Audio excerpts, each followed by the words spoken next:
حضرت نوح علیہ السلام نے بحکم الہی جب کشتی بنانا شروع کی تو ایک مومنہ بڑھیا نے حضرت نوح علیہ السلام سے پوچھا کہ آپ یہ کشتی کیوں بنا رہے ہیں؟ حضرت نوح علیہ السلام نے فرمایا بڑی بھی ایک بہت بڑا پانی کا طوفان آنے والا ہے جس میں سب کافر ہلاک ہو جائیں گے اور مومن اس کشتی کے ذریعے بچ جائیں گے۔ بڑھیا نے عرض کی کہ حضور جب طوفان آنے والا ہو تو مجھے بھی خبر کر دیجئے گا تو تاکہ میں بھی کشتی پر سوار ہو جاؤں۔ بڑھیا کی جھونپڑی شہر سے ذرا کچھ فاصلے پر تھی۔ پھر جب طوفان کا وقت آیا تو حضرت نوح علیہ السلام دوسرے لوگوں کو تو کشتی پر چڑھانے میں مشغول ہو گئے مگر اس بڑھیا کا خیال نہ رہا، حتیٰ کہ اللہ کا ہولناک عذاب پانی کے طوفان کی شکل میں آیا اور روئے زمین کے سب کافر ہلاک ہو گئے۔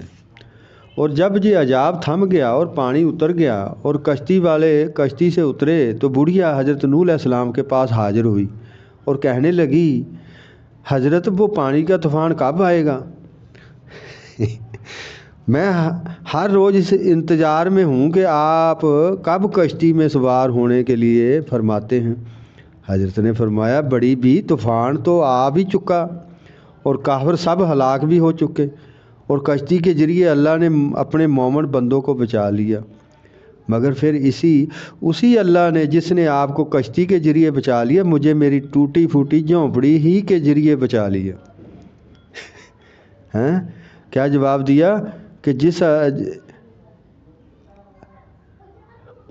اور کشتی کے ذریعے اللہ نے اپنے مومن بندوں کو بچا لیا، مگر پھر اسی اللہ نے جس نے آپ کو کشتی کے ذریعے بچا لیا مجھے میری ٹوٹی پھوٹی جھونپڑی ہی کے ذریعے بچا لیا۔ یہ سن کر موسیٰ بہت حیران ہوئے کہ ایسے اللہ دے بندے بھی ہیں۔ اللہم صلی علی سیدنا محمد وعلی آل سیدنا محمد وبارک صلی اللہ علیہ وسلم۔ آمین۔